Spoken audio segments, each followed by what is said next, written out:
नमस्कार, मैं रुपेश कुमार, आप देख रहे हैं कनेक्शन जंक्शन। दोस्तों, आज हम आए हुए हैं बहुत ही ख़ास व्यक्ति हैं और इनका एक लंबा इतिहास रहा है। पटना यूनिवर्सिटी में प्रोफ़ेसर रहे भूगोल के और कॉलेज ऑफ कॉमर्स से भी भूगोल के प्रोफ़ेसर रहे 1957 से 1961 में ये पटना यूनिवर्सिटी में प्रोफ़ेसर थे और 1961 से 98 तक कॉलेज ऑफ कॉमर्स में प्रोफेसर रहे भूगोल के और 2 टर्म एमएल से भी रहे, भारतीय कम्युनिस्ट पार्टी से एमएल से भी रहे। हमारे साथ उपस्थित इनका अपना एक विचार है और आज हम उनसे कुछ सब्जेक्ट पे, कुछ टॉपिक पे हम बात करेंगे। हमारे साथ में प्रोफेसर वसी अहमद साहब और हम इनसे सबसे पहले एक सवाल जो है उस पे हम बात करेंगे। उसके समकक्ष 3-4 ऐसे और सवाल हैं जो हमारे पास हैं, जो हम इनसे पूछेंगे और आपको कुछ ऐसे टॉपिक लगते हैं, कुछ सवाल लगते हैं तो मुझे कमेंट करके ज़रूर बताइएगा। हम नेक्स्ट डे आकर के हम इनसे अगले दिन हम वो भी सवाल आपका हम यहाँ से पूछ लेंगे। तो सबसे पहले सर, हमारे चैनल पे स्वागत है आपका। कोई भी अगर हमारे पास आएगा और आज के हिंदुस्तान की समस्याओं के बारे में चर्चा में उसकी दिलचस्पी होगी तो मेरा फर्ज बनता है कि जो कुछ हमने जाना है, समझा है, देखा है, उसके अनुसार मैं आपके सामने और इस चैनल के थ्रू आप तक अपनी बात पहुंचाएं। धन्यवाद सर। सर, सबसे पहले तो एक मुख्य जो सवाल है, भारत के अंदर में जो मुख्य रूप से क्या समस्या है और इसको आप किस रूप में देखते हैं? सबसे पहले सर हम इस पे चाहेंगे कि आप अपना। देखिए, समस्याओं की चर्चा के पहले ये ज़रूरी है कि हम जानें कि किस दृष्टिकोण से हम चीज़ों को देखते हैं। इसलिए कि एक उर्दू के मशहूर कवि ने कहा है कि नज़र बदली तो नज़ारे बदल गए। हम किस दृष्टि से देखते हैं तो दृश्य भी उसी हिसाब से बदल जाता है। एक पहाड़ है, उसको एक कवि देख करके एक कविता लिखता है, एक चित्रकार है उससे तस्वीर बनाता है और एक पत्थर तोड़ने वाला कॉन्ट्रैक्टर ये सोचता है कि यहाँ से हम कैसे पत्थर निकाल के ले जाएंगे। रोड इंजीनियर देखता है तो यहाँ पर हम सड़क कैसे बनाएंगे। तो नज़र बदलती है तो नज़ारे बदल जाते हैं। आपके सवाल के जवाब में भी मैं जिस नज़र से देखूंगा वो भारत के संविधान के प्रस्तावना की पहली पंक्ति, हम भारत के लोग। तो भारत के लोग के दृष्टि से हम समस्याओं को देखेंगे, उनकी चर्चा करेंगे और उनके निदान के बारे में भी अपने विचार आपके साथ साझा करेंगे। जहाँ तक कि समस्याओं का सवाल है, उसकी लंबी सूची है, लेकिन बुनियादी सवाल सबके जड़ में जो है वो है शिक्षा।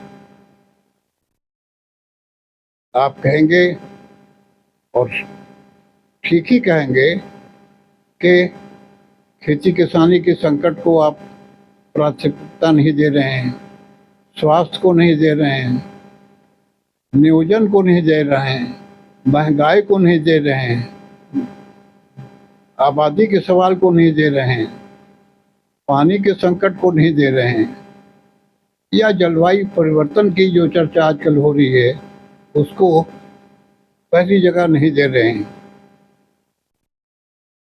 तो मेरा जवाब ये होगा कि इन सब की चर्चा के लिए जो जानकारी चाहिए, जो ज्ञान चाहिए, उसका द्वार है शिक्षा।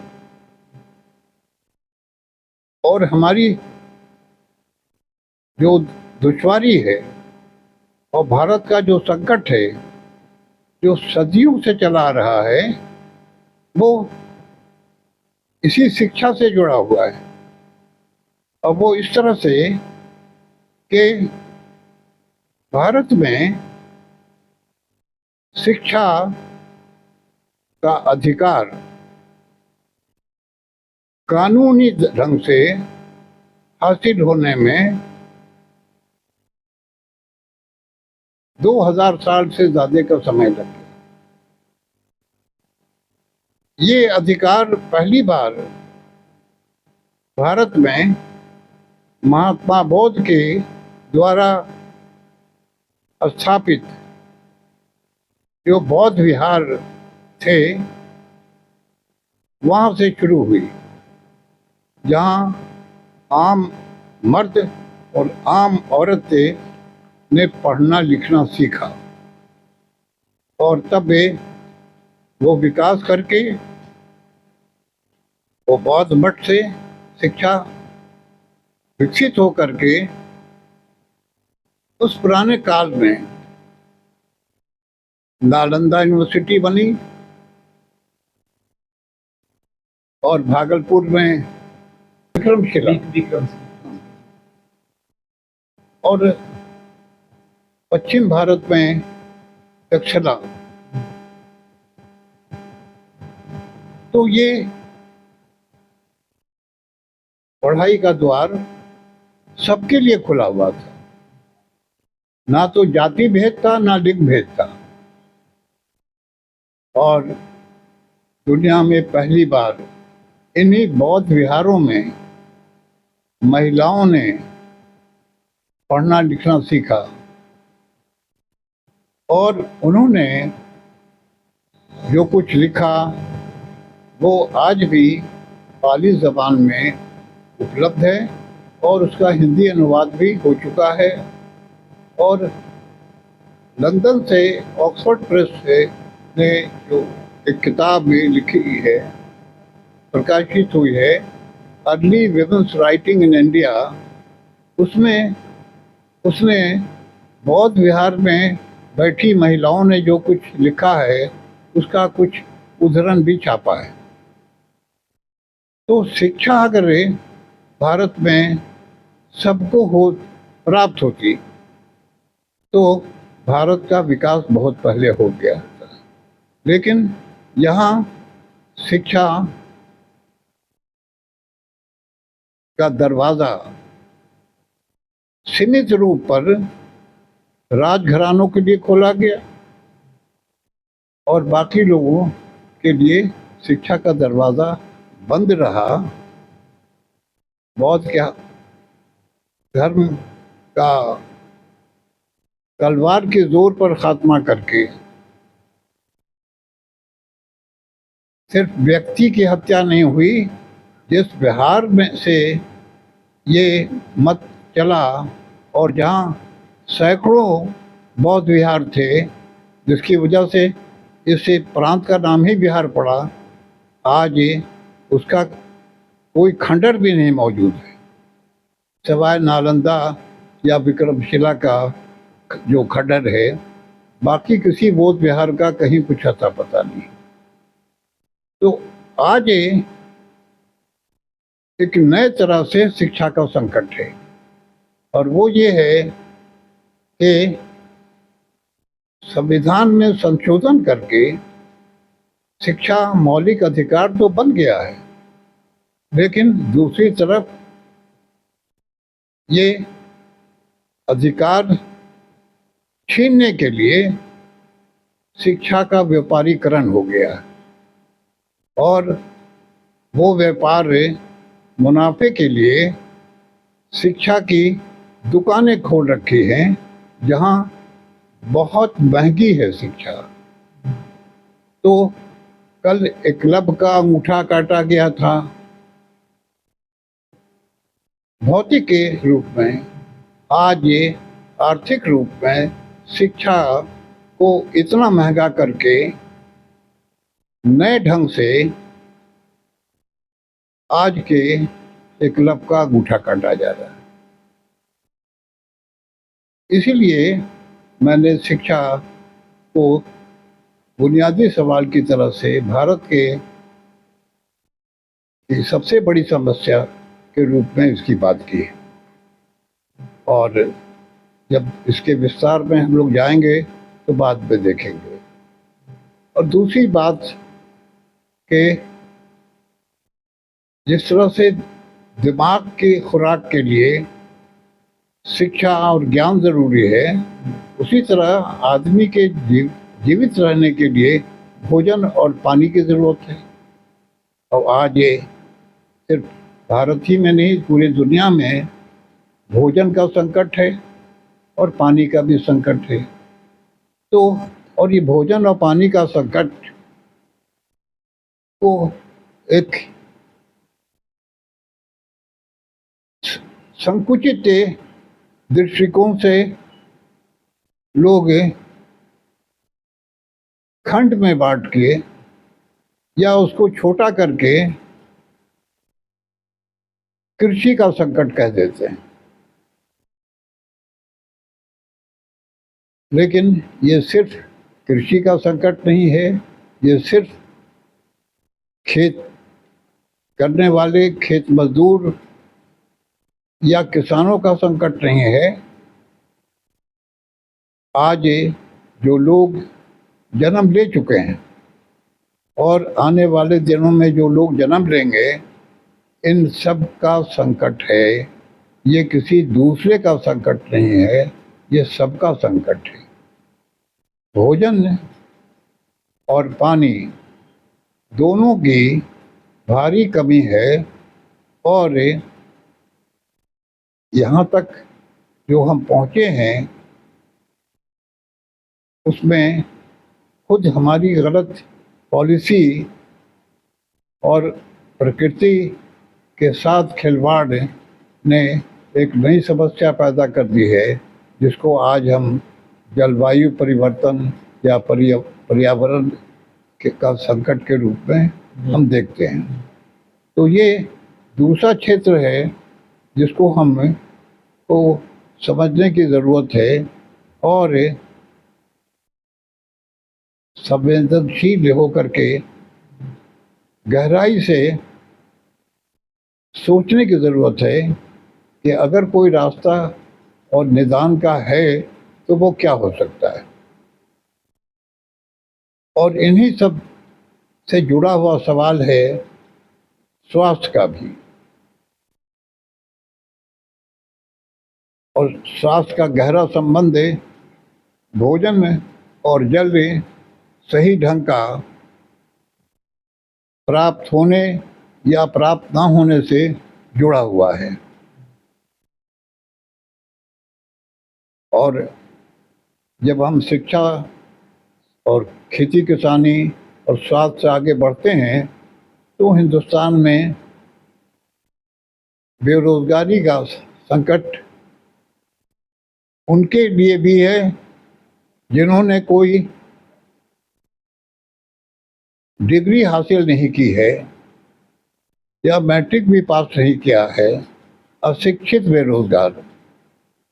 और शिक्षित वो बेरोजगार में वो भी शामिल हैं जो बॉम्बे जैसे आईआईटी से पास करके निकले हैं, उनको भी नियोजन नहीं मिल रहा है। तो ये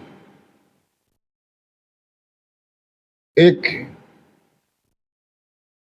व्यक्ति के लिए सबसे मनोवैज्ञानिक के रूप से दुखदाई कोई चीज़ हो सकती है तो उसका बेरोजगार होना उसको अपने ही नज़र में एक हीन बना देता है, आश्रित बना देता है। और वो गौरव के साथ सर उठा के चलने के लायक नहीं होता है, जबकि संविधान मौलिक अधिकार में कहता है कि वो प्रतिष्ठा के साथ गौरव के साथ जीने का हक भी उसका बुनियादी हक है। तो इसलिए रोजगार के सवाल को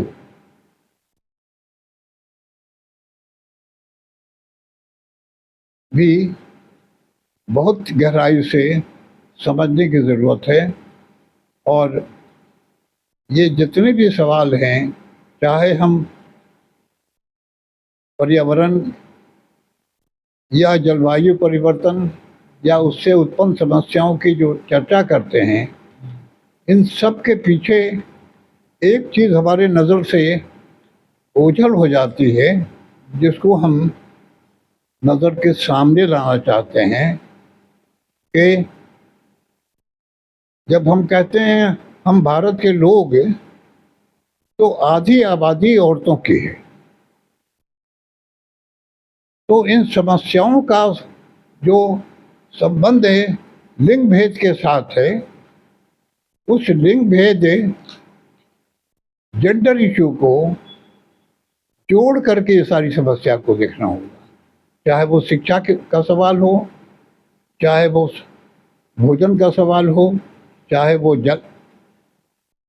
पिए जल का सवाल हो, चाहे वो खेती किसानी का सवाल हो, चाहे वो नियोजन का सवाल हो, इन सब के साथ हमें इन सवालों को, जेंडर का जो इशू है बहुत ही गंभीर और जटिल इशू है भारत में, उससे जोड़ के देखना और उस नज़र से देखना भी बहुत ज़रूरी है।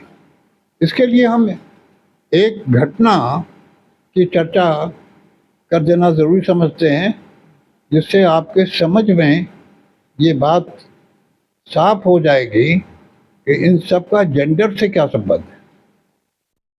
एक बार बेगूसराय के एक गांव में शिक्षा को लेकर के चर्चा के लिए हम पहुंचे थे। गांव की बड़ी सी लाइब्रेरी में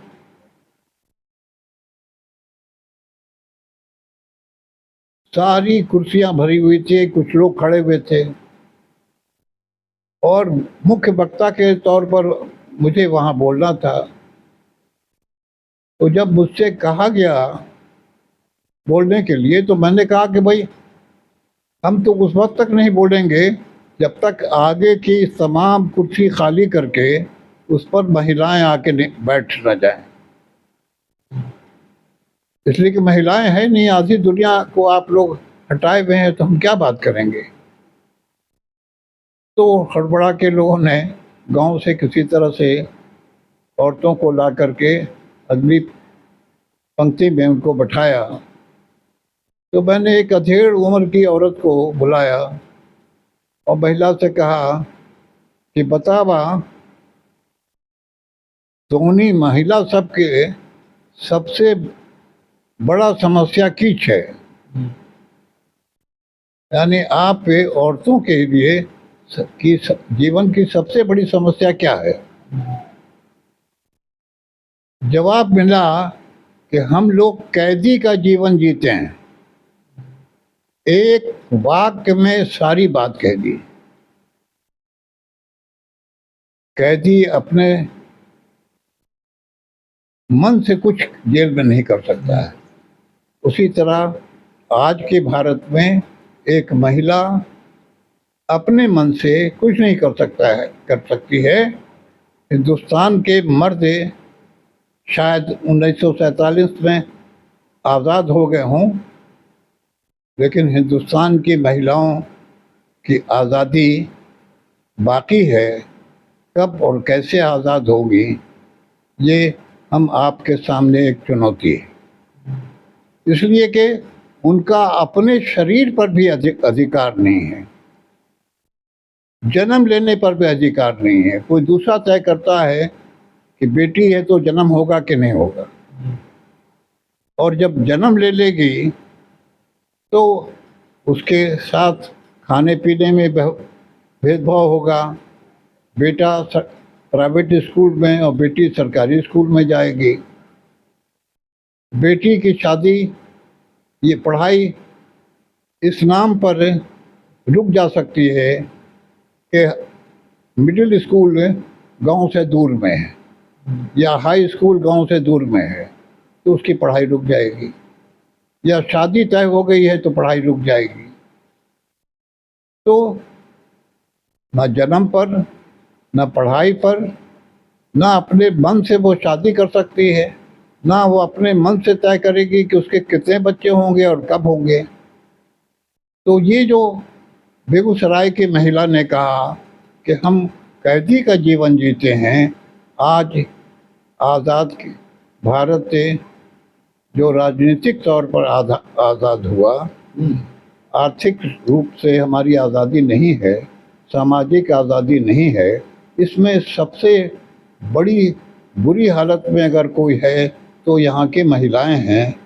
और ये समझना कि अब महिला तो हर क्षेत्र में आ रही है, टेक्नोलॉजी में भी, पढ़ाई में भी, स्पेस में भी, हर जगह जा रही है, तो अब ये समस्या नहीं है।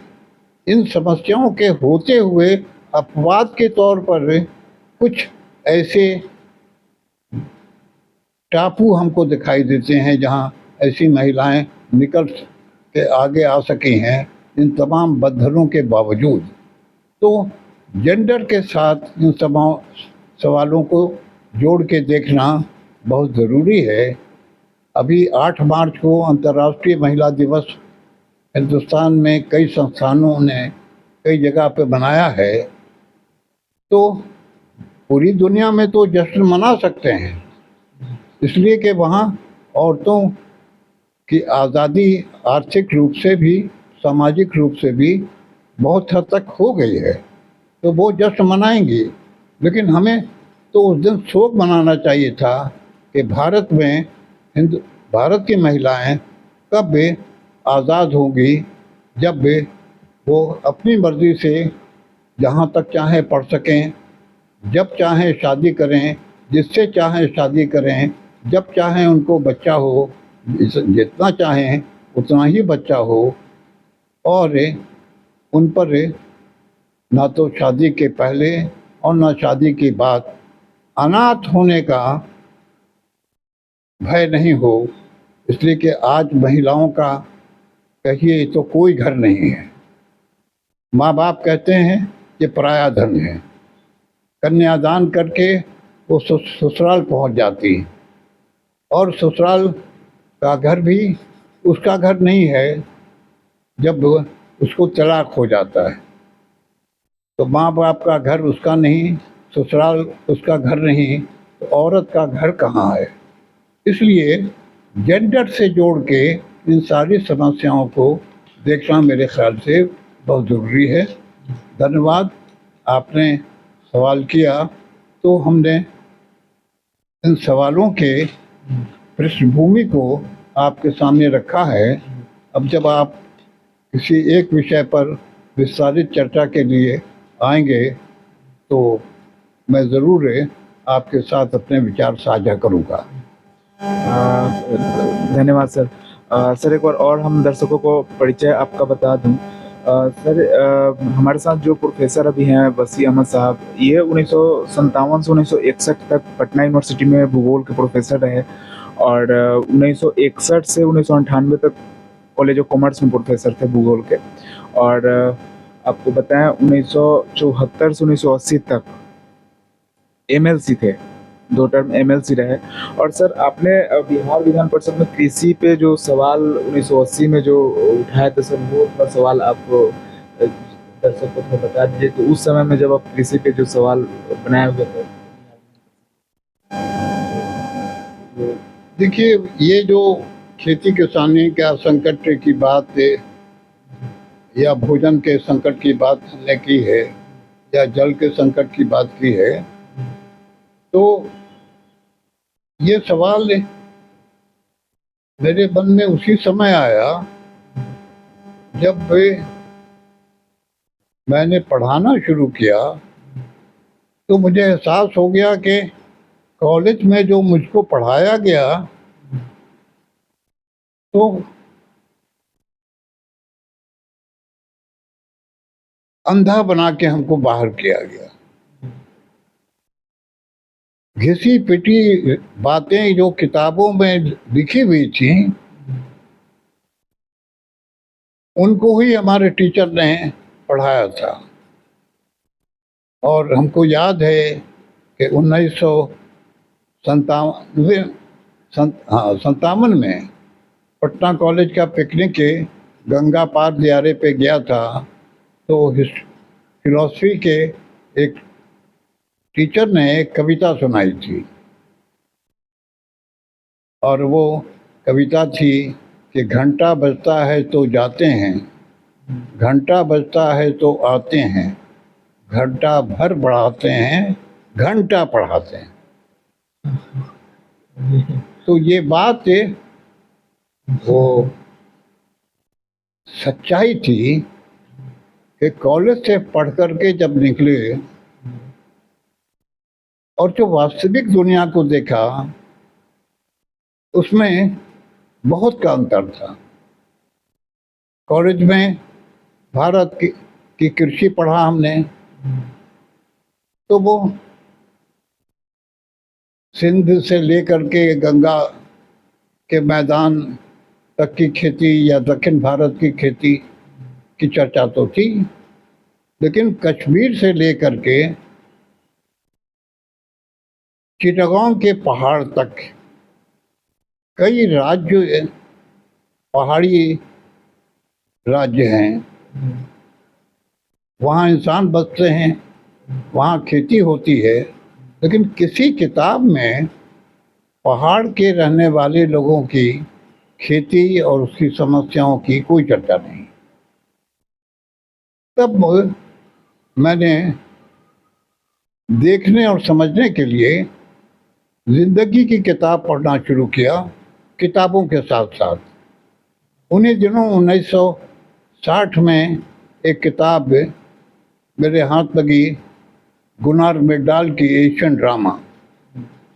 तब हरी क्रांति की शुरुआत हो चुकी थी, जो पंजाब, हरियाणा, पश्चिमी उत्तर प्रदेश, राजस्थान के इलाके में बड़े ज़ोर से चल रही थी, बड़ी चर्चा थी, और उससे उत्पादन बढ़ा, लोगों का, भारत का निर्भरता जो थी बाहर के अनाज पर, वो समाप्त हुई।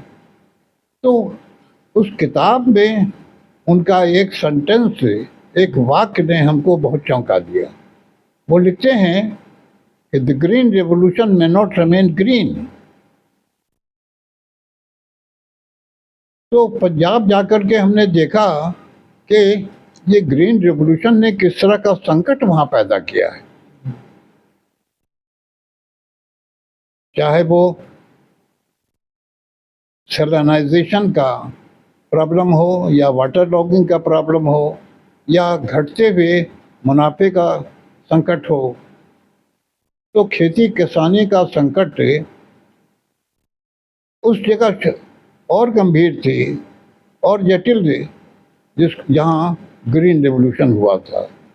और फिर वंदना शिवा की किताब आ गई, जिसमें बाज़ाब्ता किताब का टाइटल ही है वायलेंस ऑफ ग्रीन रेवोल्यूशन। तो अब ये सारा नज़रिया खेती का और किसानी का बदलता गया, और आपको बताने में कोई शर्म की बात नहीं है, महज इत्तेफाक की बात है कि ना तो मेरे दादा या परदादा किसान थे, ना बाप किसान थे, ना मेरे पास खेती की कोई ज़मीन है। हमने किसानी और खेती के संकट को एक मानवीय त्रासदी या संकट के रूप में देखने की कोशिश की है।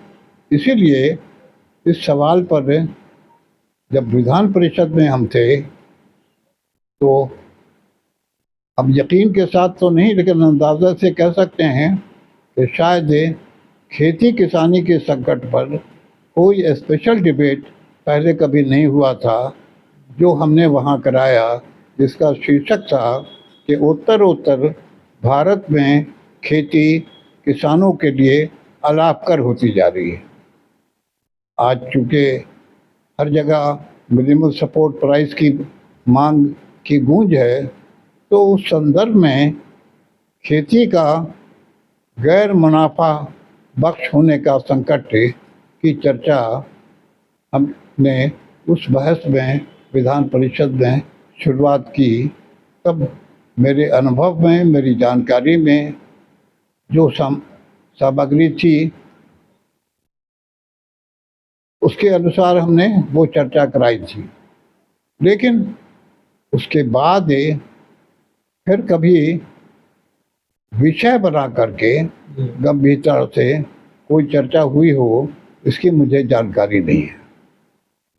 धन्यवाद सर। दोस्तों, हम चाहेंगे कि आप भी, आपका भी जो कुछ सवाल हो वो मुझे कमेंट में बताइए, मुझे मेल कीजिए, मैं सर से पूछूंगा। अब मैं आकर के पर्सनली उस पर बात करूंगा, आपके लिए वो सवाल पे हम लोग बात करेंगे, आपके बीच रखेंगे और ज़्यादा से ज़्यादा लोगों तक इसे फैलाइए, लोगों के पास जानकारी जाए, जिससे वो लोग को भी इस विषय पे समझने का मौका मिलेगा।